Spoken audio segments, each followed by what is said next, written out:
Bonjour et bienvenue sur ce nouvel épisode, épisode 5 de Yoga et Voix.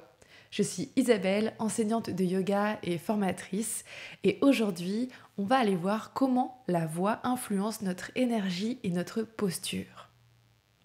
Après avoir exploré les peurs liées à l'usage de la voix dans l'épisode précédent, avec Musa l'épisode 3, puis dans l'épisode 4, il est naturel d'aller plus loin et de s'intéresser à l'impact du son et de la voix sur notre énergie, notre posture. Car oui, la voix ne se limite pas à un simple outil de communication.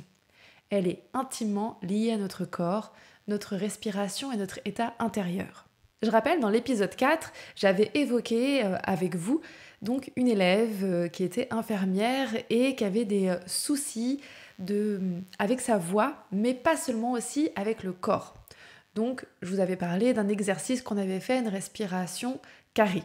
Une respiration qui permettait de pouvoir venir équilibrer sa respiration et se poser. Mais on a fait d'autres exercices où là, c'était plus le corps qui était un outil de travail. Donc, on va voir avec son exemple et peut-être un autre, comment donc la voix elle impacte sur notre posture et notre énergie. Et du coup, comment notre propre posture, elle influence à son tour la voix. Pourquoi c'est important ? Parce qu'une voix bien placée et alignée, elle révèle notre état intérieur et peut nous aider à nous sentir mieux, plus confiants et plus ancrés. La voix ne fonctionne pas seule, elle repose sur tout notre corps, comme un instrument de musique. Si l'on est voûté, contracté ou fermé, le son il sera lui aussi étriqué. Au contraire, une posture ouverte et alignée permettra une voix plus fluide, plus stable et plus puissante. Ça, c'est des exemples au début. Bien sûr qu'après, plus on va travailler la voix, plus même si on sera dans une certaine posture, le travail intérieur qui aura été mis en place, et du coup, ça va moins impacter. Sauf que ça, c'est quand on a bien travaillé tous les muscles expirateurs, inspirateurs. Le diaphragme, on parle beaucoup du diaphragme, par exemple, en tant que chanteur, lors des cours de chant. Le diaphragme, c'est le muscle à connaître et à solliciter pour la voix. C'est pour ça que même si là, je vais me mettre un petit peu en roule ou me mettre vers l'arrière, ça va pas trop impacter ma voix parce que mon diaphragme, là, je suis en ce moment même en train de l'activer. Donc ça me rappelle un exemple. Donc là, je prends pas l'exemple de mon élève infirmière, on reviendra tout à l'heure. J'ai quelquefois coaché pour un lycée des élèves au lycée pour le grand oral, puisque depuis quelques années, maintenant, ils ont un grand oral à présenter. Et un grand oral pour des adolescents, c'est un gros challenge. C'est un gros challenge. Pour pouvoir travailler avec eux, j'ai travaillé leur corps. Donc avant ça, déjà dès le début, on a fait des exercices de respiration, mais aussi de déverrouillage des épaules, du dos, de l'abdomen aussi. Voilà. Et alors, rien que déjà là, ça changeait tout.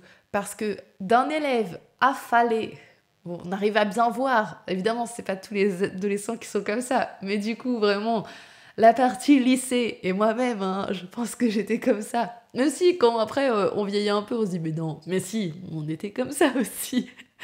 Avec vraiment ce côté liquide qui s'affale et du coup la voix traîne avec. Et là c'était un bon travail avec eux de pouvoir allez, on se restructure un petit peu et on va chercher le corps pour pouvoir après travailler la voix. Donc ce travail du corps, c'est d'abord aussi avec cette connaissance du corps. On en a parlé, il y a un muscle que vraiment on met en avant à fond les ballons quand on veut travailler la voix, c'est le diaphragme et il joue un rôle clé. Une posture affaissée l'empêche de se déployer, rendant la respiration et la projection de la voix plus difficiles.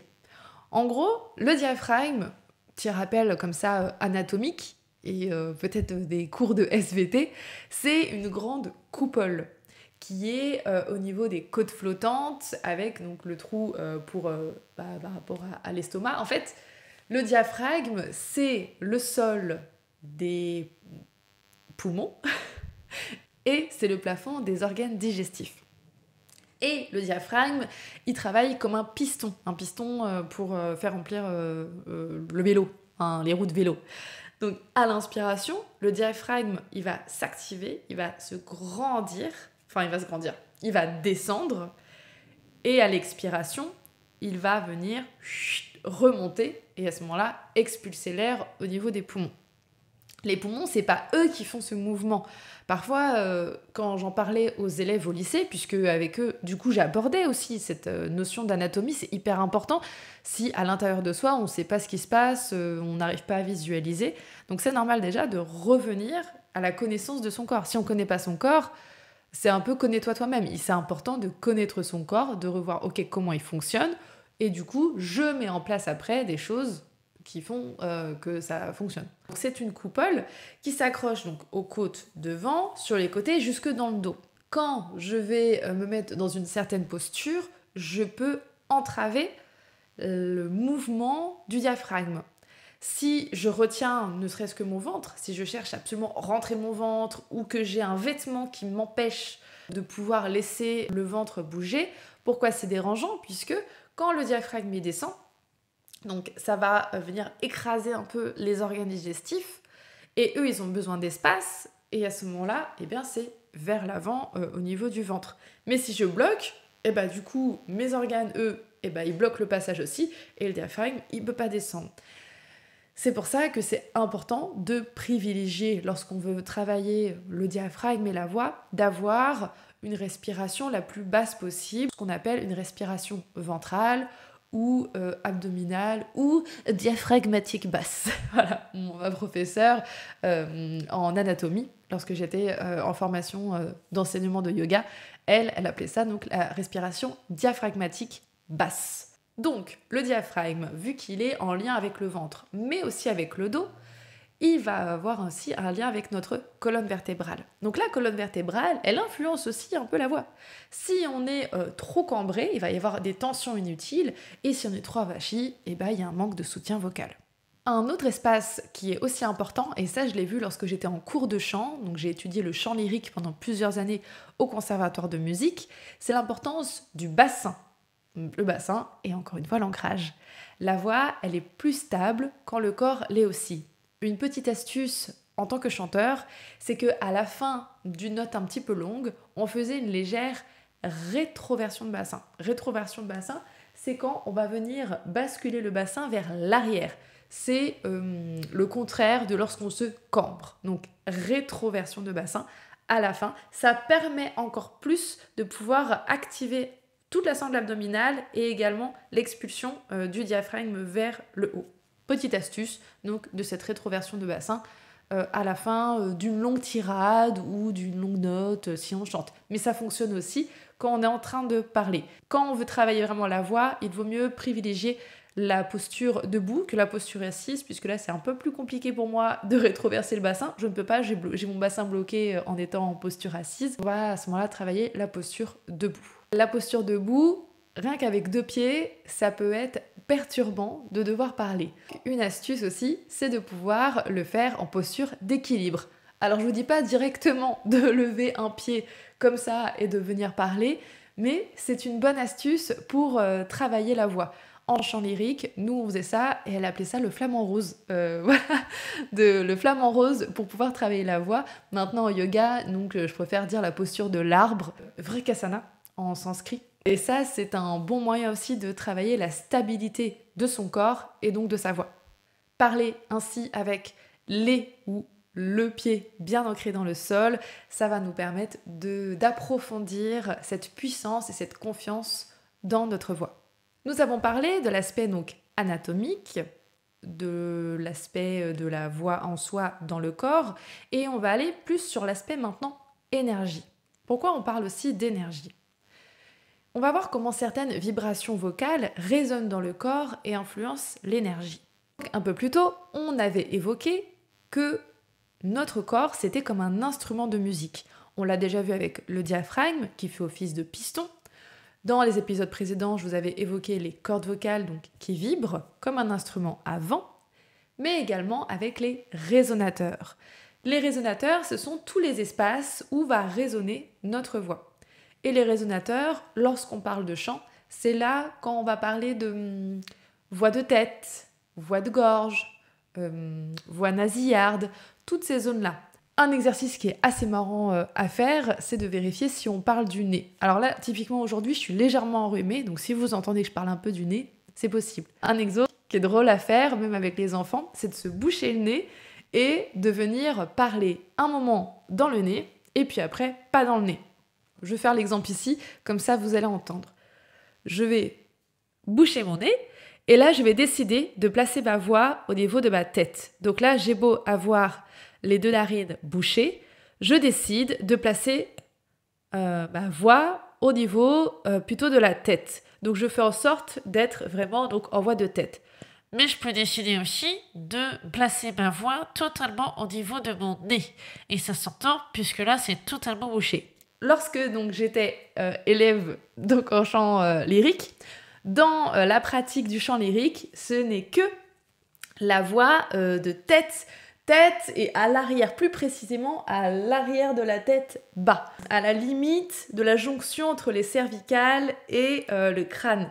Et c'est cette zone-là qu'il faut viser lorsqu'on est en chant lyrique, pour venir amener le son qui passe au-dessus de la tête. À ce moment-là, c'est l'utilisation donc de cette voix lyrique. Mais on n'est pas obligé, vous avez entendu, je n'ai pas fait une voix de Castafiore comme dans Tintin pour pouvoir utiliser cette méthode-là.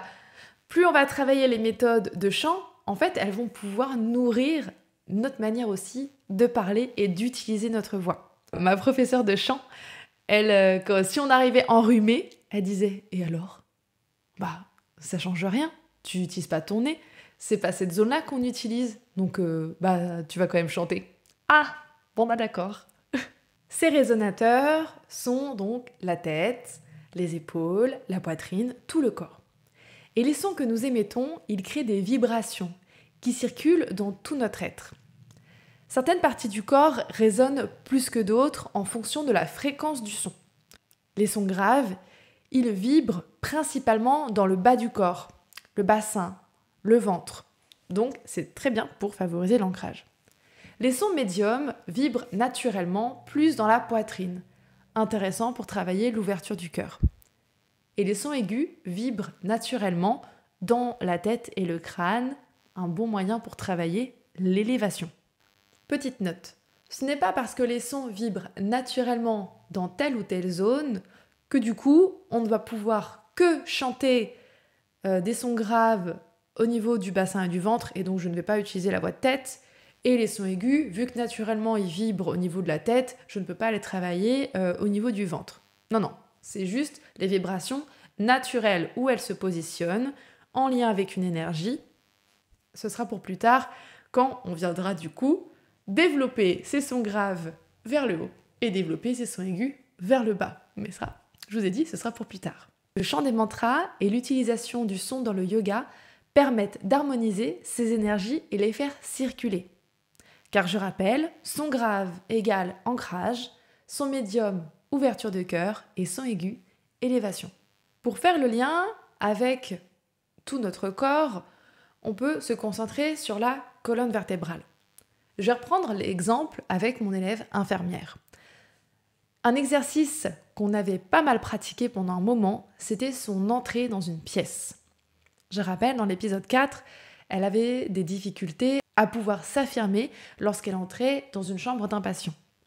Pour cela, je lui ai demandé plusieurs fois de rentrer dans la pièce avec une certaine posture, de pouvoir relever la tête, relever le buste et montrer vraiment l'ouverture de son cœur et de ses épaules, pour obliger son corps à être dans un certain espace.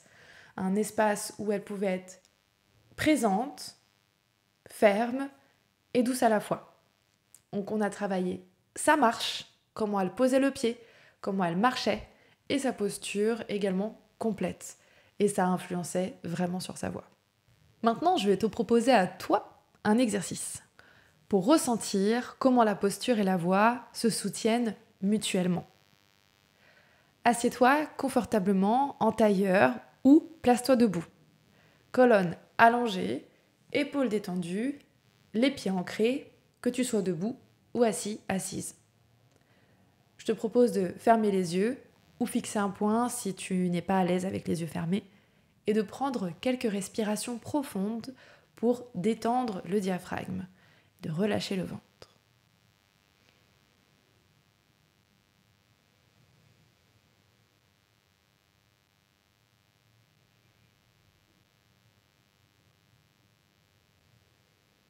On va ensemble pouvoir faire le son Om. Inspire profondément et laisse vibrer le son Om sur l'expiration. Où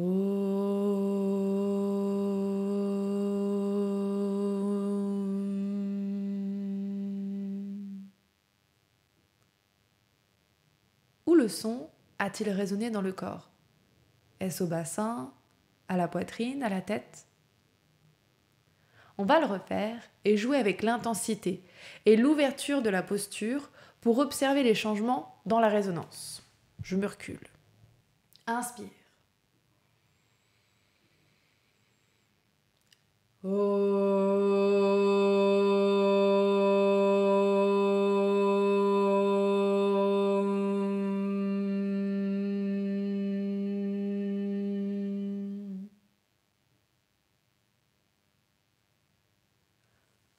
On va faire un essai où là, on va vraiment venir s'enrouler sur soi-même pendant le Om. Inspiration.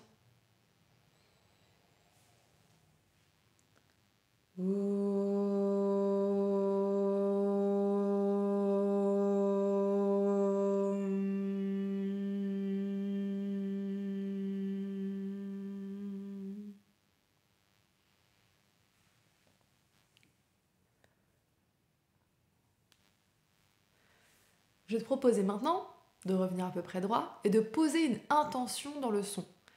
Une intention qui t'est personnelle. Est-ce que c'est pour te sentir en confiance, libéré, un peu de douceur, comme tu le sens. Et on va voir si tu ressens une différence énergétique. Il n'y a pas de mauvaise réponse. Si c'est oui, c'est oui. Si c'est non, c'est non. Et c'est tout à fait bien. On inspire ensemble. Avec cette intention dans le son.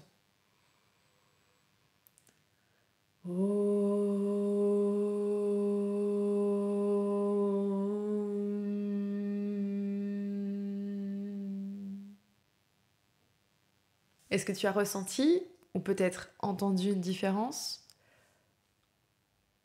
Tu peux essayer cet exercice quand tu le sens, dans la voiture ou à d'autres moments où tu te sens bien sûr à l'aise pour pouvoir le faire. La voix, on le voit, est un outil puissant d'alignement intérieur. Elle est le reflet de notre posture et de notre énergie. En ajustant notre posture, nous influençons notre voix et inversement. Expérimenter les sons et les vibrations nous permet de mieux nous ancrer, nous ouvrir et nous connecter à notre énergie vitale. Je t'invite à explorer cette semaine, à observer comment ta voix change en fonction de ton état émotionnel et corporel dans les jours à venir. Si tu veux aller plus loin, expérimente ce que l'on a vu aujourd'hui et partage tes ressentis avec moi sur les réseaux sociaux ou par message. Pour te remercier de cette pratique, je te propose un petit mantra. Ce mantra, c'est le Mula Mantra qui nous permet de cueillir les instants comme lorsque on voit une fleur et on sait qu'elle est là, telle qu'elle est, belle, ici et maintenant. Que si je l'accueille, ce qu'elle est ne sera plus. De pouvoir être dans ce moment de félicité d'ici et maintenant, dans l'équilibre de nos énergies. Om Satchitananda Parabrahma Purushottama Paramatama Shri Bhagavati Sametaha Shri Bhagavate Namaha Om Satchitananda Parabrahma Purushottama Paramatama Shri Bhagavati Sametaha Shri Bhagavate Namaha Om Satchitananda Parabrahma Purushottama Paramatama Shri Bhagavati Sametaha Shri Bhagavate Namaha Om Satchitananda Parabrahma Purushottama Paramatama Shri Bhagavati Sametaha Shri Bhagavate Namaha. Hari Om Tat Sat. Hari Om Tat Sat. Hari Om Tat Sat. Hari Om Tat Sat. Hari Om Tat Sat. Hari Om Tat Sat. Hari Om Tat Sat. Hari Om Tat Sat. Merci à toi et à bientôt. Au plaisir de se revoir au prochain épisode.